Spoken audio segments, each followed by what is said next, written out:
আমি 48 ঘন্টা সময় দিলাম, 48 ঘন্টার ভিতরে তার বক্তব্যকে উদ্ধার করতে হবে, তওবা করতে হবে, জাতির কাছে ক্ষমা চাইতে হবে। যদি ভুলের ক্ষমা না চাই, 48 ঘন্টার আলটিমেটাম দিয়েছে তাহিরি, 48 ঘন্টার মধ্যে যদি ভুলের ক্ষমা না চাই তার বিরুদ্ধে মামলা করা হবে। জোরে কর নাউজুবিল্লাহ। বাংলাদেশে কত ইসলামের বিরুদ্ধে নাস্তিক মুরতাদ বেঈমান কথা বলে, তাদের বিরুদ্ধে মামলা করতে যায় না। আমাদের দেশের মানুষের জন্য দুর্ভাগ্য, একজন আলেম আর একজন আলেমের বিরুদ্ধে মামলা করে। কথা বলেন না কেন? খুব ভালো করে বুঝলেন, বর্তমানে বিভ্রান্ত থেকে নিরসন হতে হবে। বিতর্কের শুরু কোথায়? শাইখ আহমদুল্লাহ হুজুরকে প্রশ্ন করা হয়েছিল, আমাদের নবী কখন নবী হয়েছে? এক প্রশ্নের উত্তর দিতে গিয়ে শাইখ আহমদুল্লাহ হাফিজাহুল্লাহ হুজুর বলেছেন যে আমাদের নবী 40 বছর বয়সে নবুয়ত প্রাপ্ত হয়েছে। 40 বছর বয়সের আগে তিনি নবী ছিল না, 40 বছরের নবুয়ত পাওয়ার মাধ্যমে তিনি নবী হয়েছে।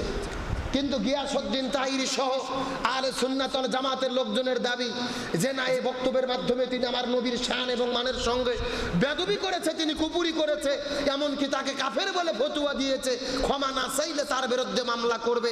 নবী আমাদের কখন নবী হলো জানার দরকার আছে না নাই? গভীর মনোযোগ, ভালো করে বুঝবেন। আমরা শাইখ আহমদুল্লাহ হুজুরের পক্ষে দালালি করতেও বসি নাই, গিয়াসউদ্দিন তাহিরির বিরোধিতা করতেও বসি নাই। আমরা মুসলমান হিসেবে নবী কখন নবী হলো আর নবুয়ত কখন প্রকাশ পেল আমাদের জানার দরকার আছে না নাই? গভীর মনোযোগ, ভালো করে বোঝার চেষ্টা করবেন। তিরমিজি শরীফের 3609 নম্বর হাদিস, রাসূল করিম সাল্লাল্লাহু আলাইহি ওয়াসাল্লামকে জিজ্ঞেস করা হলেন, ইয়া রাসূলুল্লাহ সাল্লাল্লাহু আলাইহি ওয়াসাল্লাম, আপনি কখন নবী হয়েছেন? আপনি কখন নবী ছিলেন? রাসূল করিম সাল্লাল্লাহু আলাইহি ওয়াসাল্লাম তখন বলেন, হযরত আদম আলাইহিস সালামের দেহ ছিল এক জায়গায়, রূহ ছিল আর এক জায়গায়। আদম যখন গঠিত হয়নি তখন থেকেই আমি নবী ছিলাম। সুবহানাল্লাহ বলবেন না? আরেকটু জোরে বলেন। অন্য হাদিসের বর্ণনায় এসেছে, আর এক সাহাবী জিজ্ঞেস করলেন, ইয়া রাসূলুল্লাহ, আপনি কখন থেকে নবী, কখন থেকে নবী সাব্যস্ত হয়েছেন? আপনি কখন থেকে নবী হয়েছেন, কখন থেকে নবী ছিলেন?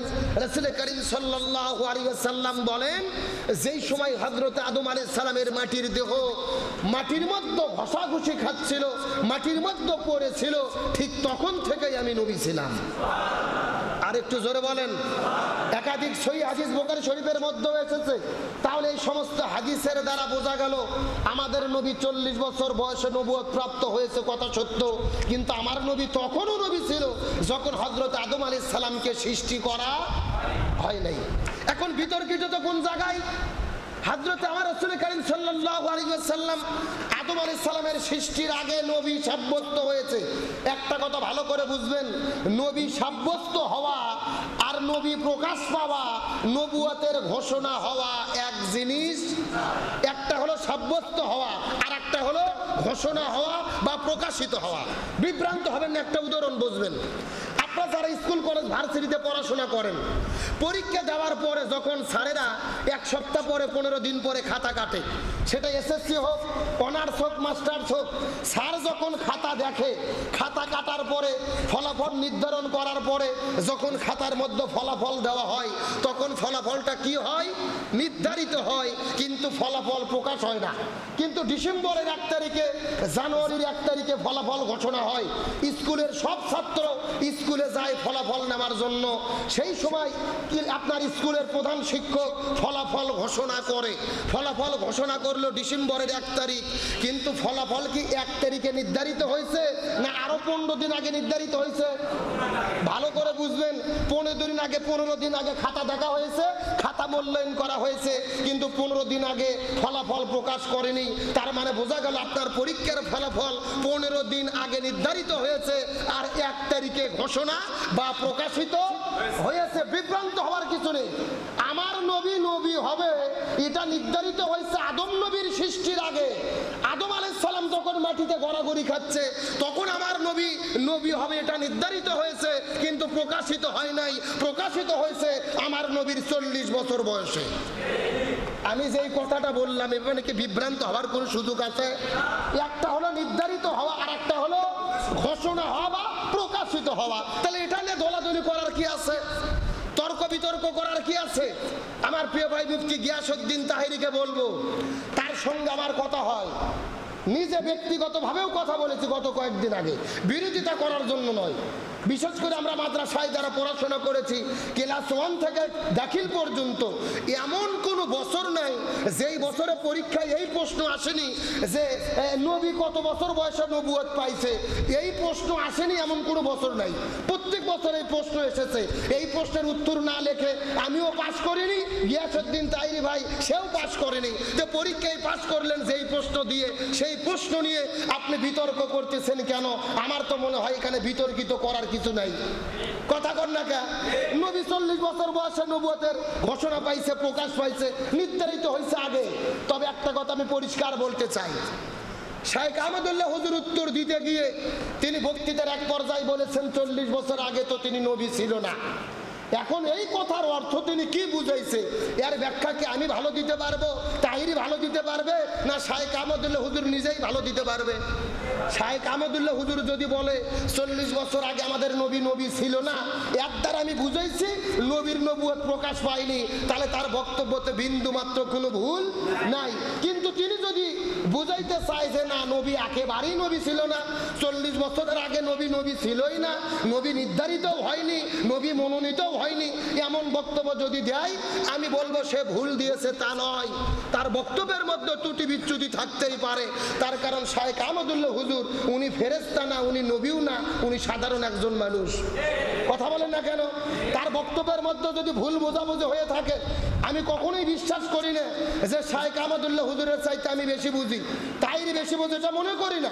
তার বক্তব্যের মধ্যে ত্রুটি বিচ্যুতি হয়ে যায়, আমি হাদিস দিয়ে তাকে ভুল ধরে দেব, তার ত্রুটি বিচ্যুতির কথা বলবো। কিন্তু শাইখ আহমদুল্লাহ হুজুরকে ডাইরেক্ট বলতেছে শয়তান, কাজ্জাব, আবার বলতেছে মিথ্যাবাদী, আবার বলতেছে কাফের। নিঃসন্দেহে এগুলো সীমা লঙ্ঘন ছাড়া কিছুই হতে পারে না। আজকে বাংলাদেশে শরীফ আর গল্প লেখা হয়, নাস্তিক মুরতাদ বেঈমান ইসলামের বিরুদ্ধে কথা বলে, আমরা তাদের বিরুদ্ধে জোরালো ভূমিকা নিতে পারি না। এক হুজুর আর এক হুজুরের বিরুদ্ধে ফতোয়াবাজি করি, এটার দ্বারা ইসলামের লাভ হচ্ছে না, বরং ইসলামের ক্ষতি বেশি হচ্ছে। আমরা হুজুররা যখন একে অপরের বিরুদ্ধে লাগি, তখন ইসলাম বিদ্বেষী নাস্তিক মুরতাদরা খুশি হয়। এই জন্য বলবো না, নাস্তিক মুরতাদদেরকে খুশি করতে দেন না, আলেমদের মধ্যে দলাদলি করেন না। শাইখ আহমদুল্লাহ হুজুর কাফের, এই ফতোয়া যে দেবে একটা ফতোয়ার বিষয় বোঝার চেষ্টা করবেন। একজনকে যদি আমি কাফের বলি, ও যদি কাফের না হয়, তাহলে শরীয়তের বিধান আমি কাফের বলে আল্লাহর কাছে সাব্যস্ত হব। এখন আপনি যাকে তাকে কাফের বলবেন, যাকে তাকে ভণ্ড বলবেন, যাকে তাকে কাজ্জাব বলবেন, এটা কখনো শরীয়ত সমর্থন করতে পারে? আল্লাহ তাআলা আমাদেরকে সঠিক বুঝদান করুক, বলেন আমিন।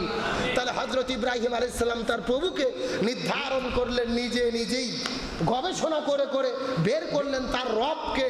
চিৎকার করে বলেন সুবহানাল্লাহ। আমার প্রিয় বন্ধুগণ, মুসলমান ভাইরা, গভীর মনোযোগ।